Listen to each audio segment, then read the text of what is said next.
Bom dia a todos, bom dia a todas, né? Então, o objetivo da aula hoje, né, é dar continuidade aí à exposição aí, pensamento de Aristóteles, de modo especial, né, a definição aristotélica acerca do homem, na sua relação, né, com a definição de Aristóteles acerca dos diferentes modos de vida, né, que eu apresentei na aula anterior, e hoje trabalhar a problemática da classificação das ciências em Aristóteles, né? É importante, né, desde já chamar a atenção de vocês para o fato de que a definição do homem em Aristóteles, bem como os diferentes modos de vida e a classificação de ciências, tem uma relação direta, né, com a ordem dos atributos propriamente humanos, exemplo do logos, né, seria o atributo definidor acerca do homem, acerca do ente que nós mesmos somos, né, logos, tem uma relação com as capacidades humanas e as atividades humanas, ou seja, as atividades de que o homem é capaz, né, como atividade contemplativa, atividade política, atividade fabricadora, né, produtora de objetos. Então é muito importante, né, que em Aristóteles, né, do mesmo modo que ele define o homem, né, como ser vivo dotado de logos, como animal político, ele, com base nos mesmos critérios, né, ele define os diferentes modos de vida, né, o modo de vida teorético, das ciências teoréticas e da filosofia de modo especial, o modo de vida político, a atividade política, e, da mesma forma, Aristóteles vai prosseguir na definição, né, na classificação das ciências, entre as ciências teoréticas, ciências práticas e ciências produtivas, sempre com base na relação entre contemplação e ação, ou melhor, entre a contemplação, a ação que se desdobra na praxis e na poesis ou na fabricação. Então, o objetivo da aula hoje vai ser, no primeiro momento, eu vou fazer uma rápida revisão do que nós vimos na aula anterior, para poder prosseguir, adentrar aí na descrição de Aristóteles acerca das ciências, certo? Seguindo esses critérios, entre ação e contemplação, entre praxis e fabricação, que acaba expressando diferentes modos de vida em Aristóteles. E aí, para a gente poder, em seguida, fazer uma reflexão acerca da educação, as eventuais implicações, certo?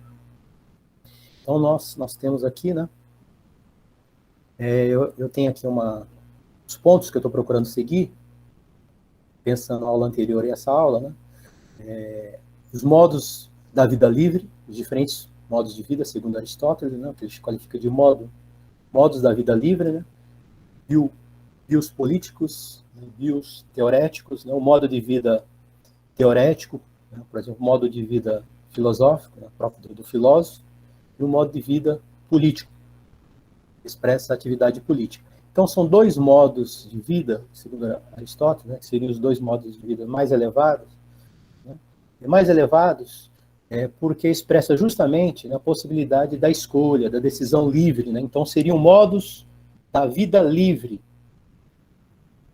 em que os homens gregos, atenienses, poderiam escolher livremente, poderiam escolher por uma vida, por um modo de vida filosófico, né, pela atividade da contemplação, como poderiam escolher livremente, né, sem serem forçados, obrigados a participar da vida política.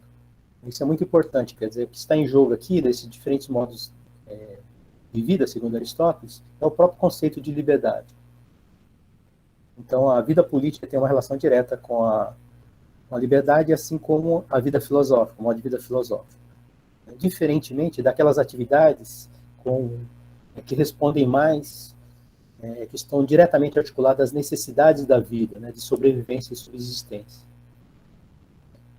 Então, assim, Aristóteles diz assim, que existem outros modos de vida que não são livres, porque tem uma relação com a utilidade e com a necessidade. São atividades necessárias, que acabam expressando modos de vida para responder os critérios de utilidade e necessidade. Por isso, são atividades não livres. Isso tem uma relação direta também com a classificação das ciências que nós vamos ver, né, nessa relação entre praxis e poeses, em relação, por exemplo, à política, à ética, né, e às ciências produtivas, as ciências econômicas. Okay? Então, vamos lá. Então, né, o esquema que eu preparei aqui para vocês, né, os diferentes modos da vida livre, biopolíticos e bioteoréticos, o conceito de felicidade, eudaimonia, as representações do homem como animal racional, o ser vivo dotado de logos, né, o animal político, relação com a polis, com o espaço público, o animal social. Então, assim, em Aristóteles, nós temos essas grandes representações e definições acerca do homem.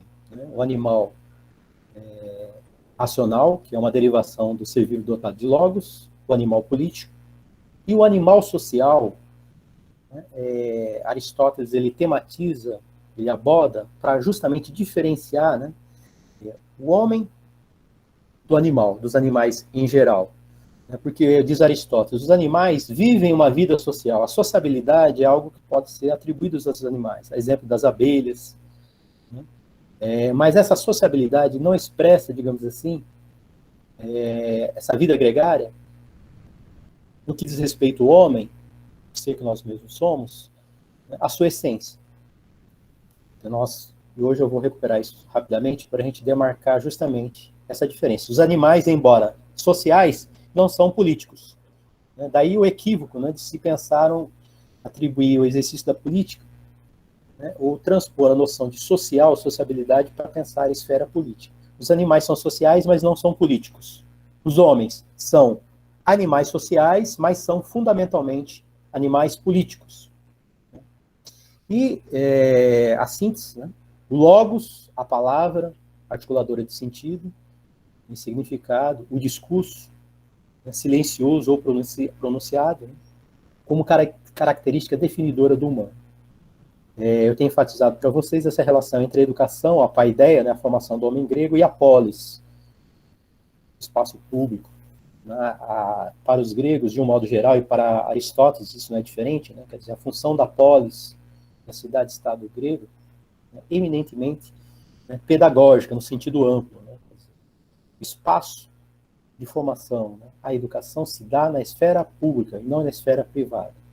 Daí a necessidade de se articular a noção de paideia, formação do homem grego, né? Formação cultural ampla, né? Com atividade política, espaço público, espaço comum, compartilhado. E hoje nós vamos, né, abordar aí, com um desdobramento, né, daquilo que nós vimos na aula anterior, que será objeto de uma revisão hoje, a classificação das ciências, segundo as atividades humanas. A atividade da contemplação, responsável pelas ciências teoréticas. A atividade da contemplação, ciências teoréticas. A praxis, né, responsável pela ética, pela política e pela educação. E a poesis, né, a fabricação, a atividade da fabricação, responsável pelas ciências produtivas, ciências econômicas. Enfim. Então, nós vimos, né, os diferentes modos da vida livre, segundo Aristóteles, né, a vida contemplativa, a vida do filósofo, modo de vida filosófico, contemplativo, né, bios teoréticos, a vida de prazer, né, uma vida dedicada aos prazeres, né, que também, para Aristóteles, expressa o modo da vida livre, porque os homens podem também livremente escolher, né, uma vida dedicada ao prazer, aos prazeres, né, não deixa de ser um modo de vida livre. E o modo de vida político, né, a vida política, bios políticos. Né? Entre esses três modos de vida, né, Aristóteles vai falar da superioridade da vida contemplativa e da vida política em relação à vida dedicada aos prazeres. Ok?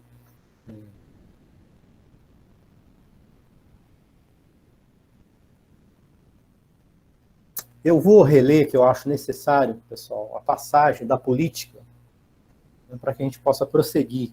Eu li para vocês, mas eu vou ler novamente, sendo mais breve, sucinto nos meus comentários. Aquela passagem, né, da obra de Aristóteles, A Política, em que ele vai justamente, né, expressar essa definição do homem como animal político, né? Ele vai expressar a relação da atividade política com o logos, com a linguagem, né? Nós temos essa relação entre o logos e a atividade política. E nessa passagem, né, Aristóteles vai definir o homem enquanto um animal político, dada a presença da polis, no espaço público comum, para justamente diferenciar, né, o homem dos animais, né, e o homem dos deuses. Então, por isso que ela é uma passagem muito importante, porque dentro do nosso propósito aqui, né, buscar aprender uma definição aristotélica acerca do homem, né, uma antropologia filosófica aristotélica, justamente é nessa passagem que ele vai explicitar, né, essa diferença específica que singulariza o homem. Quer dizer, essa diferença específica que seriam de duas ordens. Então, a primeira, o logos, a palavra, a linguagem, e a atividade política. Tanto ausente nos animais como nos deuses. Então, essa definição, o homem é um animal político, né, exclui os animais, bem como exclui os próprios deuses. Enfim, quer dizer, algo que singulariza o homem. Essa diferença, esse atributo essencial, né, que é o logos, né, e essa capacidade, né, de articular, via linguagem, uma comunidade política, um espaço comum, né, ser com os outros. Então é muito importante, eu vou ler para vocês essa passagem aqui. Então vamos lá, citando Aristóteles, né, na obra A Política. É manifesto que a cidade, a polis, né, a cidade-estado grega, faz parte das coisas naturais e que o homem é, por natureza, um animal político.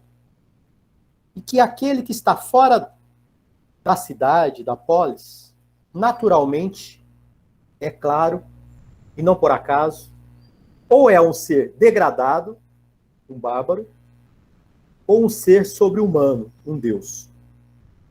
É por isso que é evidente que o homem é um animal político, mais do que qualquer abelha e qualquer outro animal gregário. Pois, como dizemos, a natureza nada faz em vão. Ora, o homem, né, é o único dos animais que tem uma linguagem, um logos.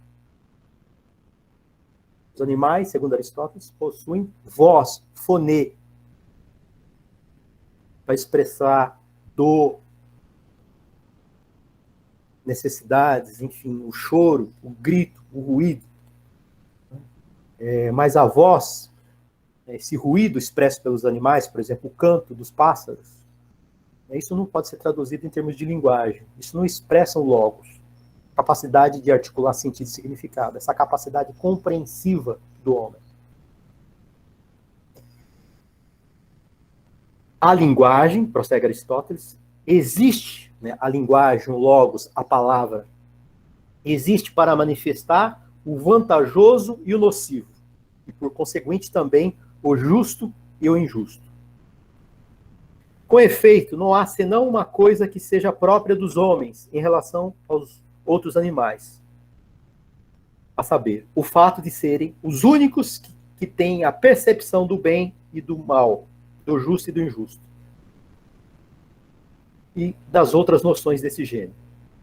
Ora, ter tais noções em comum é o que faz uma cidade, uma vida, né, em uma cidade. Então, aqui o que nós temos aqui, né, essa diferença específica, né, nesse jogo de identidade e diferença, aquilo que diferencia o homem, enquanto ser vivo, dos animais, em geral, é o fato dele possuir logos. Através do logos, que ele pode discernir o justo do injusto, o certo do errado, o belo do feio, ou seja, a capacidade de julgar, de valorar as coisas, de tomar decisões com base em princípios, em valores morais, valores políticos, valores culturais. Então, o homem é um animal, como diria Nietzsche, né, que valora, valorativo, atribuição de valores e o poder de decisão, de escolha. Isso também expressa a liberdade do homem. Os animais não têm essa capacidade, né, de decidir, de atribuir valores em primeiro lugar, e de decidir por consequência, né, entre o certo e o errado, entre o bem e o mal, o verdadeiro e o justo. Certo? Daí a centralidade do logos, da linguagem, do discurso. Né? Vocês vão percebendo aí. Enfim, e aqui, o segundo elemento importante para nós é justamente que Aristóteles estabelece uma relação entre o logos, esse atributo essencial, né, e a polis, e a vida política. Quer dizer, o logos é um pressuposto para a definição do homem enquanto um animal político. O homem é um animal político porque possui logos, a palavra, o discurso, né, falado, pronunciado. Então, assim, vocês vão percebendo essa relação, né, entre as duas definições aristotélicas do homem. Entre o homem enquanto ser vivo dotado de logos, do poder da palavra, e o homem enquanto um animal político, capaz de se expressar, né, no espaço público, na esfera pública, né, de poder se expressar, se posicionar, né, a respeito das questões que tocam a vida da polis, né? A guerra, a paz, os assuntos da vida comum, que diz respeito aos atenienses, de um modo geral, de um modo específico. Então vocês vão percebendo. Bom, só para finalizar essa parte, né, eu vou ler uma passagem aqui de um comentador que é importante para nós aqui, que é Franz Wolff, né? O título do livro, né, Da Nossa Humanidade, de Aristóteles às Neurociências. Apenas um comentário. Né? Então, o que, afinal, define o homem? Quais dessas duas definições, né, são autenticamente aristotélicas? O homem enquanto dotado de logos, né, é o logos o elemento definidor, ou o homem enquanto animal político? Ou seria a política, né, que seria capaz de expressar a essência última do homem? Então, é uma questão bastante interessante. A vida política ou a posse do logos? Aí prossegue aqui o autor. É porque dispõe do logos que o homem vive em cidades, onde pode realizar a sua essência, comunicando o pensamento aos semelhantes e discutindo com eles sobre o que é justo ou injusto. Quanto ao que é para poder viver em comunidades políticas, que o homem dispõe de uma faculdade linguística, logos, que lhe permite orientar a vida na cidade, ao exprimir suas concepções sobre o bem comum, os interesses comuns da cidade. Em ambos os casos, a essência exprime, né, a definição. A finalidade do logos parece ser a vida política, mas a finalidade da vida política parece ser se realizar, né, ou realizar as possibilidades do logos humano. Na ética, né, a Nicômaco, né, na obra de Aristóteles, ele afirma que a vida humana, segundo Logos, é a melhor vida possível. E que ela pode realizar-se quer na esfera política, do homem prudente, quer na vida contemplativa, do filósofo, do sábio. Bom, enfim, nós temos aqui uma síntese bastante interessante, que se faz necessária aqui, né, explicitar as articulações entre essas duas definições do homem. O homem enquanto um ser vivo dotado de logos e o homem enquanto um animal político. Né, que as duas definições elas não são excludentes, né, mas estão pressupostas. Não existe vida política, não existe um animal político sem a presença do logos, sem a linguagem, sem a palavra, sem o discurso. Vocês percebem? E o homem, mesmo portador de um logos, na condição de portador de logos, ele não realiza a sua essência, né, segundo Aristóteles e a opinião dos gregos em geral, sem a polis, sem essa comunidade política, né, que oferece, digamos assim, que propicia as condições de possibilidade para que esse homem possa realizar plenamente as suas possibilidades e alcançar a felicidade, o bem supremo, né, da vida propriamente humana, né, a eudaimonia, certo? Então nós temos aqui uma síntese, e para que nós possamos avançar, né? Então, nós vimos na aula anterior o bem supremo do homem. Em que consiste esse bem supremo? Né? Seria a felicidade. E qual é esse bem supremo? Diz Aristóteles, na Ética. Né? Todos os homens, sem distinção, consideram que tal bem Esse bem supremo é a felicidade, é a harmonia, ou seja, é o bem que todos procuram realizar e desejam. Aí, tem algum microfone ligado aí, pessoal. Então, o que é a felicidade, né, segundo Aristóteles, né, que todos desejam, todos buscam, independente da sua condição, seria a felicidade. Aí diz Aristóteles, a multidão dos homens considera que a felicidade consiste no gozo, no prazer. Então, aí a relação com o modo de vida dedicado aos prazeres corporais. Já outros homens, outros indivíduos, consideram, né, o que ele diz, né, pessoas mais cultas, ligam o bem, esse bem supremo, né, essa felicidade, à honra, ao prestígio. O modo de vida dedicado à busca de honras e reconhecimento público. Um modo de vida político, um modo de vida do guerreiro. Então você já vai percebendo essa estratificação de Aristóteles aqui. O modo de vida político. Aqueles, né, que relacionam a felicidade à acumulação de riqueza, né, um modo de vida dedicado a ganhar dinheiro. Então, quer dizer, então segundo Aristóteles, é uma multiplicidade, né, de definições acerca do que consiste a felicidade. Existe um dissenso, né, entre os indivíduos, e Aristóteles procura aqui estratificar. Né? Só que Aristóteles e os gregos, de um modo especial, né, sobretudo pensando no campo da filosofia, vai estabelecer critérios, né, para definir os modos de vida mais elevados e os modos de vida menos elevados, menos nobres, né, inferiores. Né? Então, evidentemente, né, que o modo de vida dedicado aí aos prazeres corporais, ao gozo, né, ou então o modo de vida dedicado à produção de riquezas, né, seria, segundo os gregos de um modo geral, e Aristóteles, Platão de um modo especial, modos de vida inferiores, comparado às ciências teoréticas, atividade contemplativa, né, das ciências teoréticas, da filosofia, e em relação ao modo de vida político, a atividade política. Então vocês vão percebendo aí que a atividade econômica, a esfera econômica, está no nível abaixo da atividade política, certo? É um modo de vida dedicado ao comércio. Né? A ideia agora aqui, pessoal, é prosseguir, né, e adentrar aí na classificação das ciências, né? Aristóteles e a classificação das ciências, certo? Então, a classificação das ciências segundo as atividades humanas.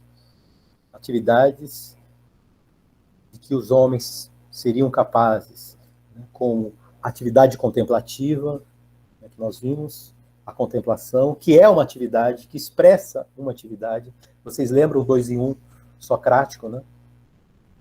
Quer dizer, embora o filósofo se retire do mundo, do senso comum, desse espaço público comum, que é próprio do político, né, ele se retire, né, para se encontrar, né, numa experiência de solidão, né, encontrar-se a sós consigo mesmo, para poder pensar e exercer o pensamento, né, mesmo essa solidão, né, mesmo essa atividade, ela não é passividade, mas é uma atividade.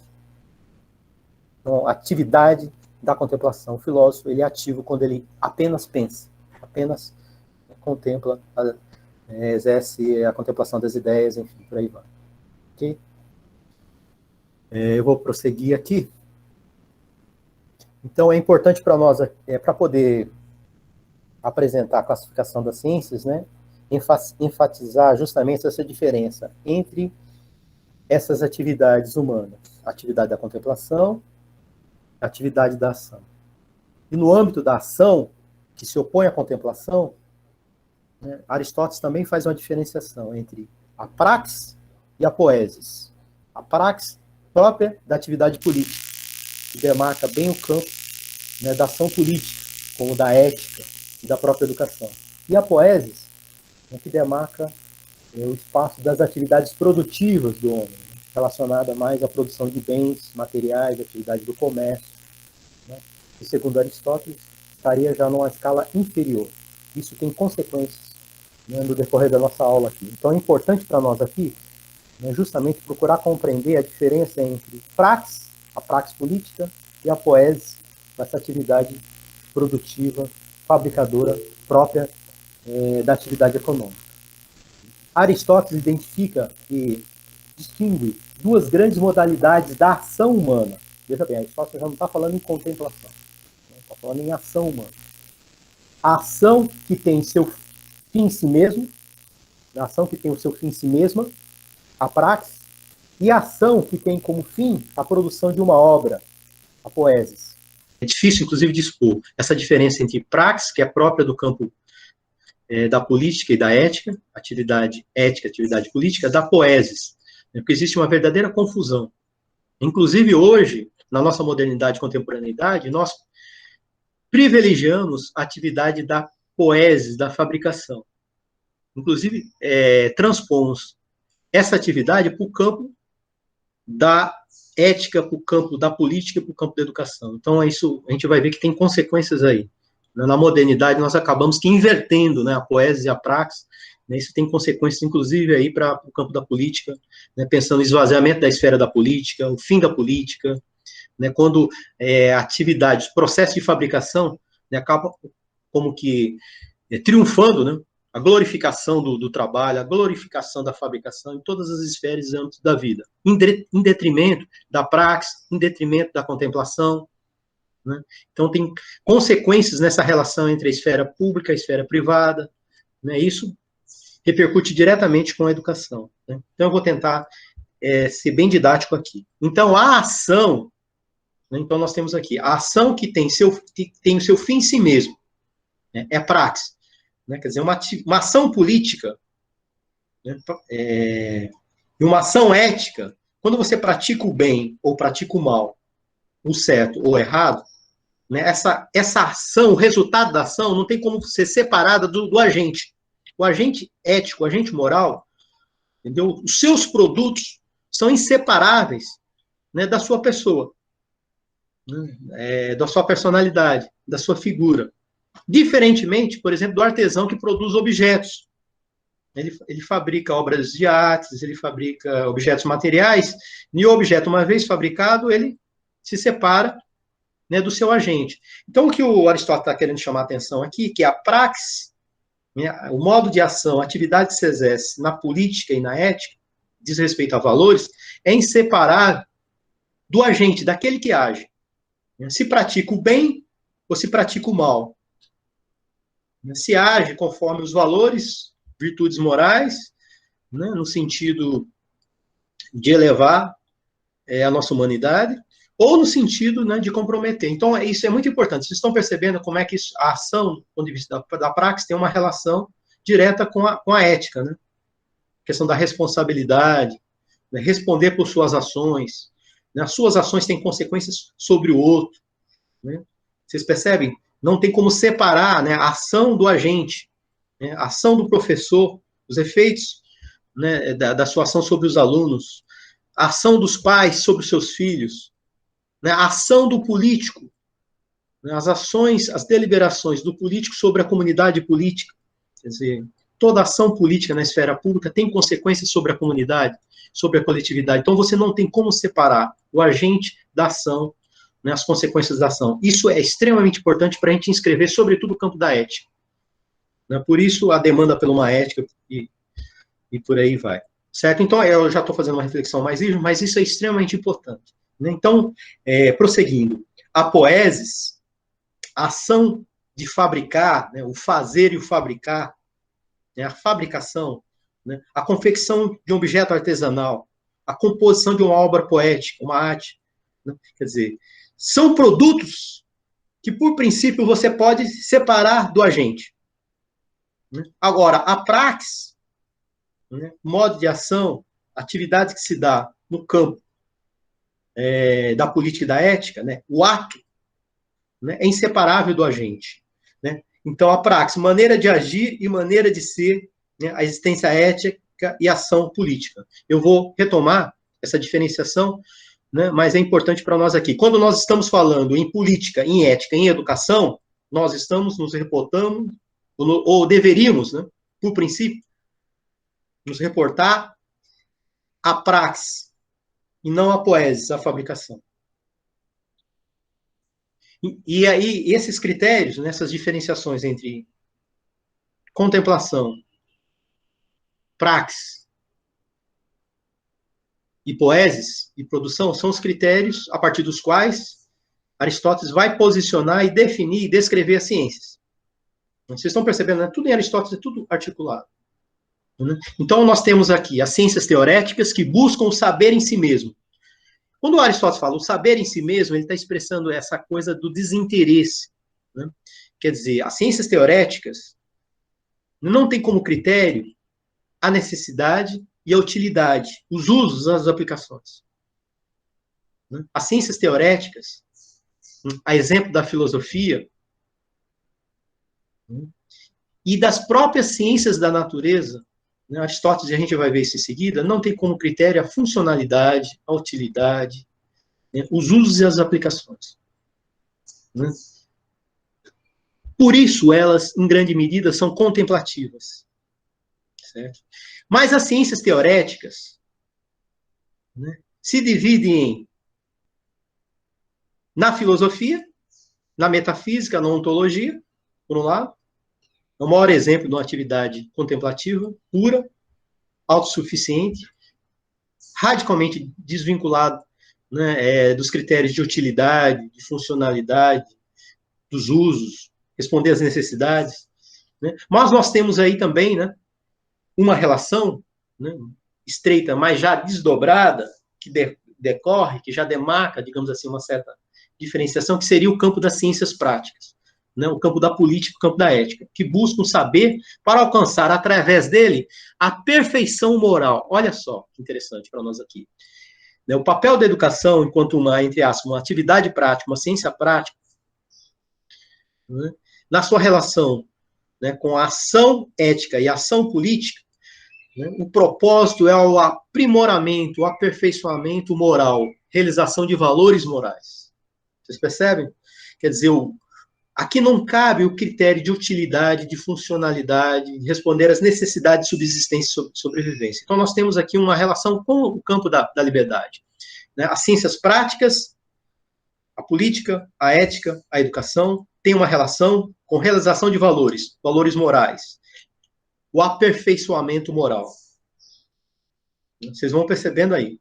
São práticas, não são estritamente teoréticas, né? Elas têm propósito, finalidades, mas visam realização de valores morais, a perfeição moral. E nós temos, então, em seguida, as ciências poéticas ou ciências produtivas, que buscam o saber em vista de um fazer. Isto é, com a finalidade de produzir determinados objetos. Vocês percebem? Mais um exemplo do artesão, daqueles que dedicam a vida, né, ao comércio, às trocas, principalmente essa atividade, né, de produzir, né, objetos, bens de consumo, para responder, num primeiro momento, às necessidades de subsistência e sobrevivência. Então, quer dizer, o critério das ciências produtivas, no modo de ação que acontece ao modo da poesis, tem uma relação com o fazer e com o fabricar. Né? Tem uma relação, né, com os critérios de utilidade, de funcionalidade, de necessidade.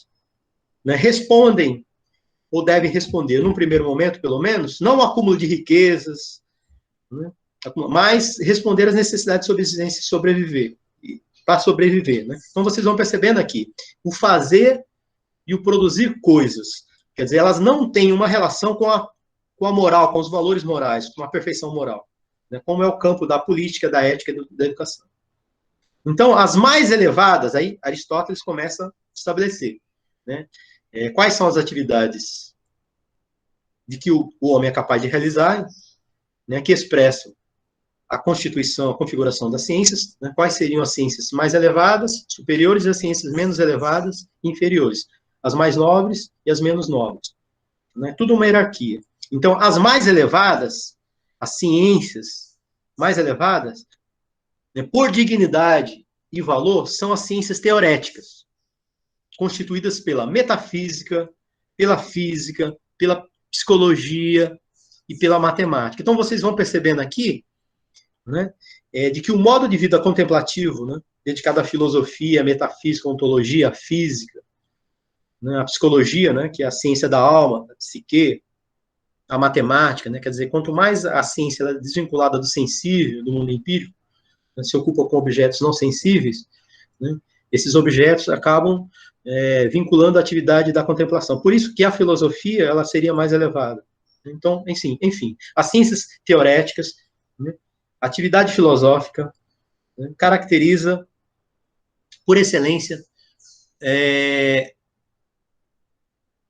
uma ciência mais elevada em termos de dignidade e de valor.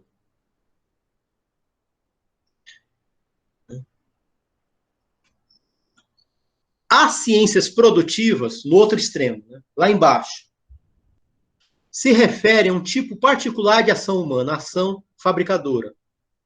Nela, o agente, a ação e o produto da ação são termos diferentes e separados. A finalidade da ação está fora dela, na obra, no artefato, no objeto. Exemplo, a pintura, a escultura, a arquitetura, a medicina, engenharia, a guerra, a poesia, a culinária. Aqui eu estou, na verdade, retomando alguns elementos que caracterizam, né, as ciências produtivas e a poesia. Mas o importante aqui, né, é de que as ciências produtivas elas estão numa escala inferior, né, justamente porque fabricam objetos que respondem mais às necessidades e às urgências da vida.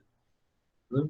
Quer dizer, a questão da guerra, da paz, na necessidade de se produzir, estruturar, edificar uma cidade, no caso das engenharias, né, responder às questões da saúde, né, questões da doença, a medicina, entendeu? Assim, a medicina, ciências biológicas seriam ciências biológicas, não, a medicina, a prática da medicina, né, seriam ciências produtivas. Resolver o problema da doença, a cura. Né? As ciências da natureza, né, que não eram biologia, ciências da natureza, são ciências teoréticas. É muito interessante isso.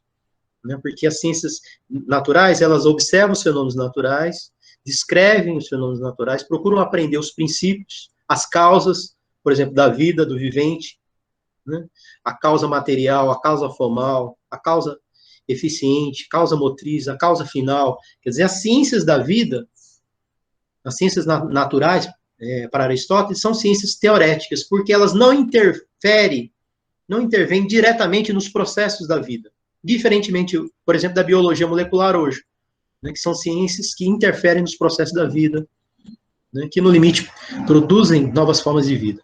Mas, enfim, isso é uma reflexão para o final.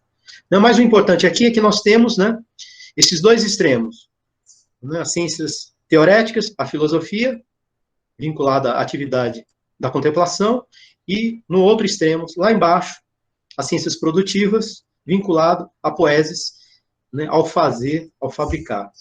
Né? E entre esses dois extremos, nós temos, enfim, as ciências práticas, né, que corresponde à praxis, né, que seria o campo da ética, o campo da política e da educação, realização de valores, aprimoramento, a formação moral, né? Enfim, o animal político.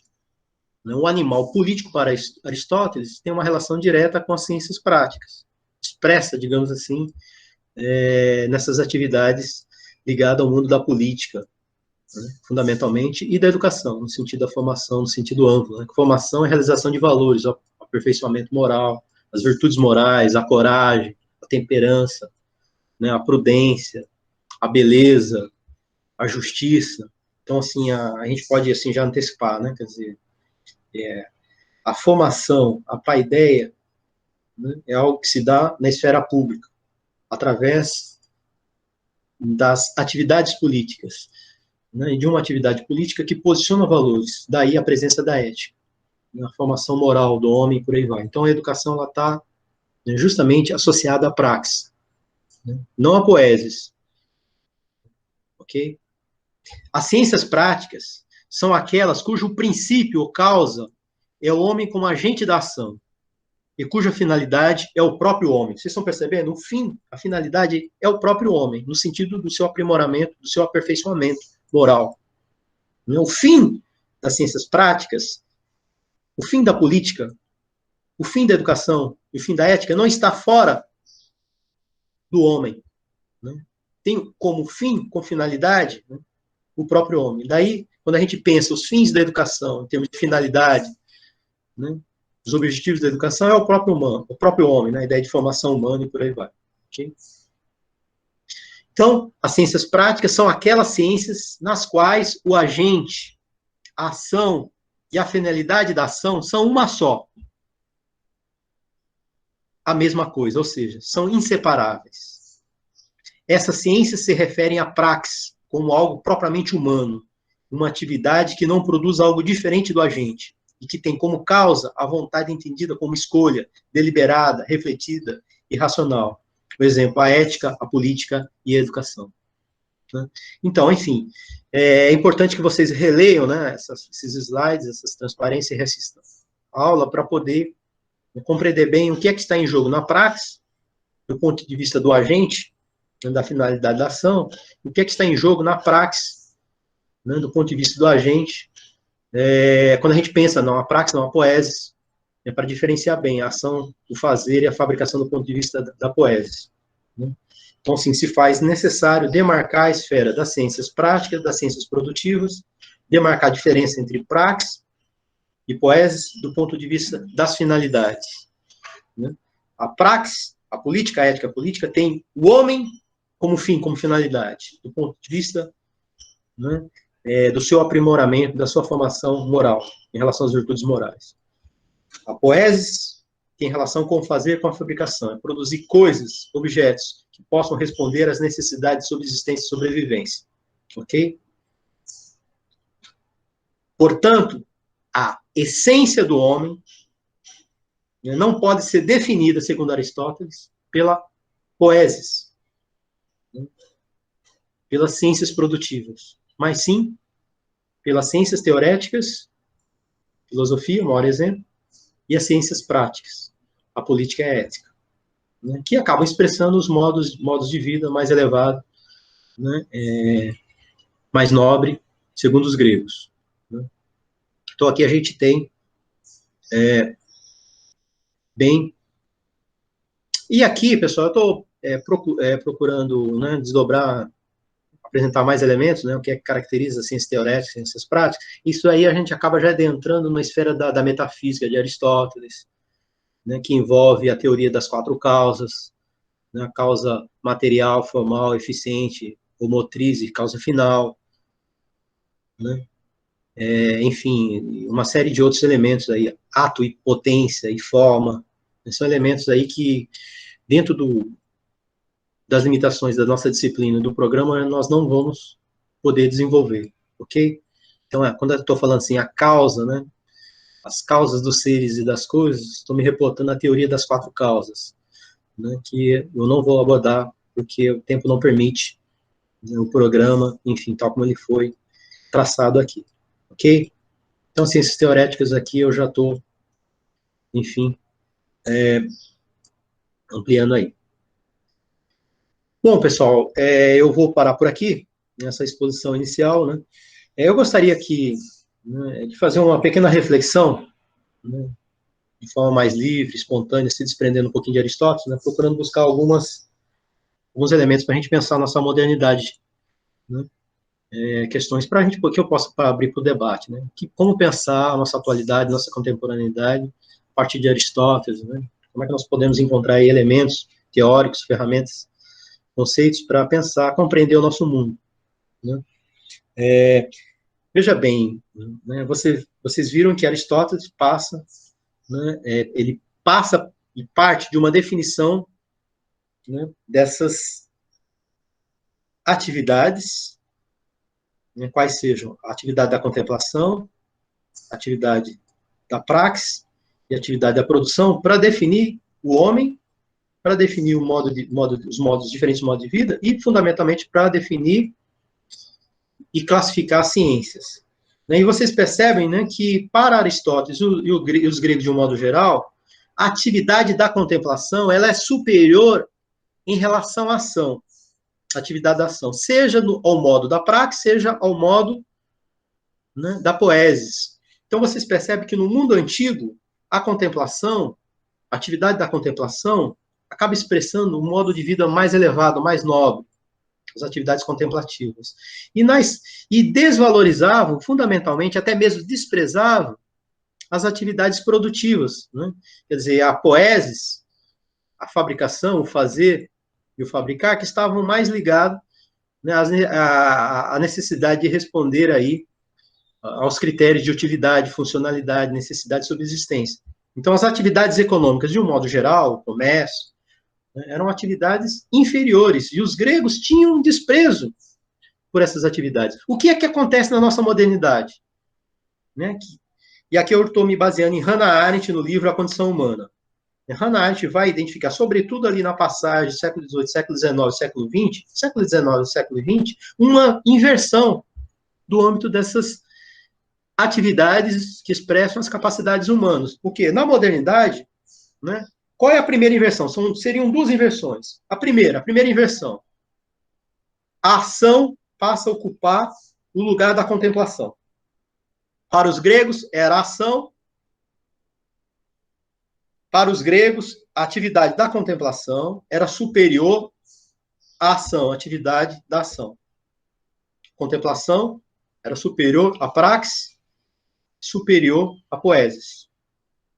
O modo de vida filosófico era superior ao modo de vida político e superior ao modo de vida dedicado às atividades econômicas. Então, a superioridade da contemplação. O que acontece na modernidade? A ação, há uma inversão. Né? Há uma inversão. A ação passa a ocupar o lugar superior, mais elevado, mais nobre. Então, e em detrimento da contemplação. É a primeira inversão. A ação, sobretudo aquela que se dá no mundo do trabalho, ligada às atividades econômicas, né? A glorificação do trabalho, do homo faber, né? Do animal trabalhador. Estou pensando aqui, Marx está dentro desse sistema de valores, dentro desses princípios, quer dizer, a glorificação do trabalho, né? Da atividade produtiva, a figura do homo faber, aquele que faz, aquele que fabrica, que é produtor de utensílios e ferramentas. Né? Essa grande representação expressa justamente essa inversão. Na modernidade, nós passamos a valorizar a ação. Primeira inversão. Em detrimento da contemplação. As atividades contemplativas, a filosofia, ela, cada vez mais ela é desvalorizada, rebaixada. Vocês percebem que tem toda uma relação com a relação teoria e prática. Atividade contemplativa, atividade teorética, na modernidade ela é desvalorizada em relação à atividade prática, que caracteriza a ação, sobretudo aquelas vinculadas, as atividades vinculadas ao mundo do trabalho. A segunda inversão, decorrente da primeira, é aquela que se dá no próprio universo da ação. Se os gregos valorizavam a praxis, como modo da ação, a praxis política, modo de vida político, em detrimento da poesis, da fabricação, e rebaixavam na vida dedicada ao comércio, às atividades econômicas, na modernidade, o que vai? Vai se dar uma segunda inversão, segundo Hannah Arendt. A fabricação, a poesis, ela passa a ocupar o lugar da praxis.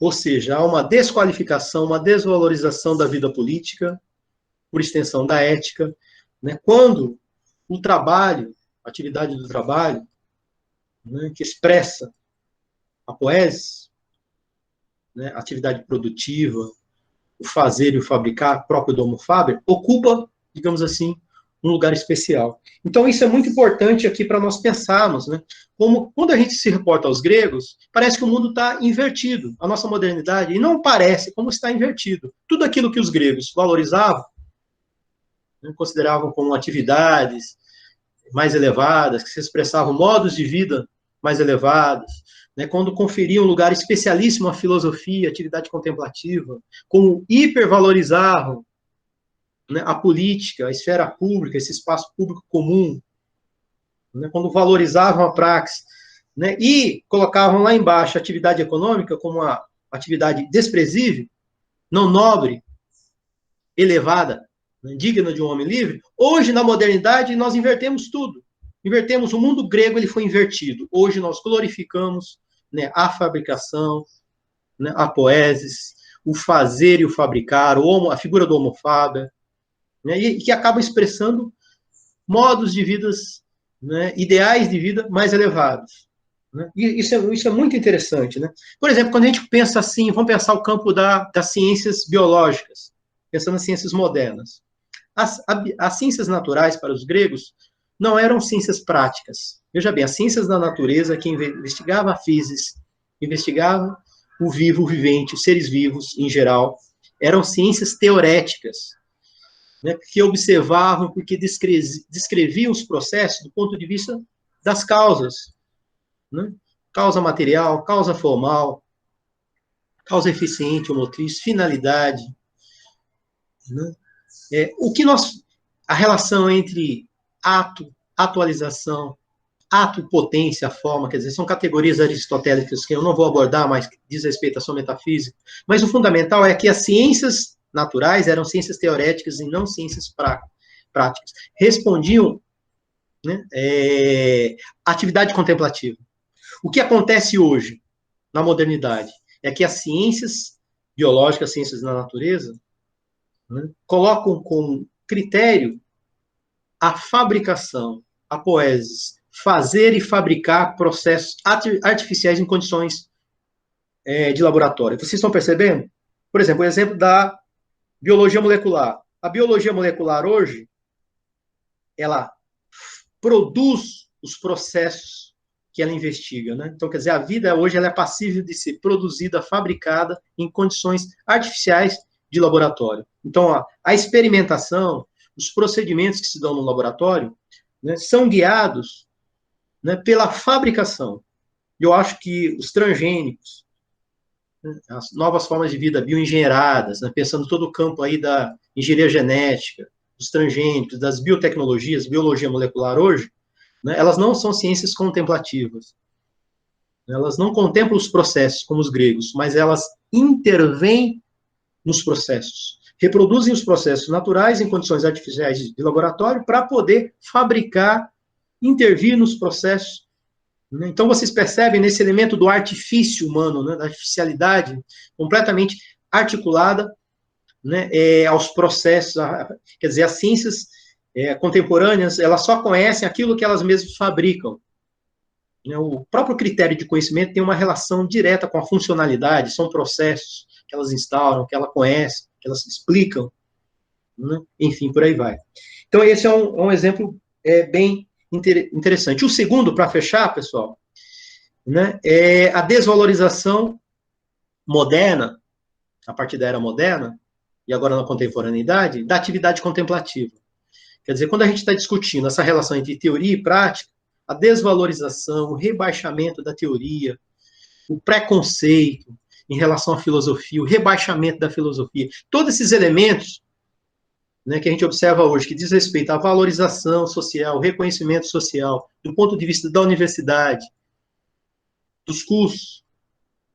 Se vocês pensarem do ponto de vista, se vocês pensarem seriamente, vocês vão ter oportunidade disso, né, de ver no curso de pedagogia, o currículo, as disciplinas. Mais à frente vocês vão ter possibilidade de visualizar isso, né? O critério de valorização, né, de julgamento, né, acerca das diferentes disciplinas. Vocês vão perceber que as disciplinas mais vinculadas a uma atividade teórica, uma atividade especulativa, exemplo da filosofia, são desprezadas, são desvalorizadas, né, não são colocadas como prioridade. Entendeu? A filosofia ela entra assim mais assim como algo, digamos assim, olha, nós temos que passar pela filosofia, história das ideias, história das doutrinas, mas a filosofia ela não serve para nada, não tem nenhuma funcionalidade, não responde os problemas da vida, entendeu? Então a gente vai percebendo tudo isso, né? Quer dizer que existe sim na educação uma desvalorização da atividade teórica, e essa desvalorização da atividade teórica, né, diz respeito à sociologia, à antropologia da educação e à filosofia da educação. Vocês vão observar claramente isso. Né? Essas disciplinas e a filosofia da educação especial, né, ela é julgada, né, sobre ela se faz juízos, julgamentos, com base em critérios, né, que não são critérios apropriados à atividade teórica, né, que respondem mais às atividades práticas vinculadas mais ao mundo, né, da produção. Né? Então, eu acho que eu poderia encerrar por aqui, né, que eu acho que nós temos aqui elementos importantes para a gente poder compreender Aristóteles, né, e compreender, procurar situar, pelo menos assim, procurar fazer algumas reflexões, né, para a nossa atualidade, em termos, né, como é que a gente poderia posicionar aí o campo da educação, certo? E a partir daqui, então eu abro para que nós possamos aí fazer uma discussão, ok?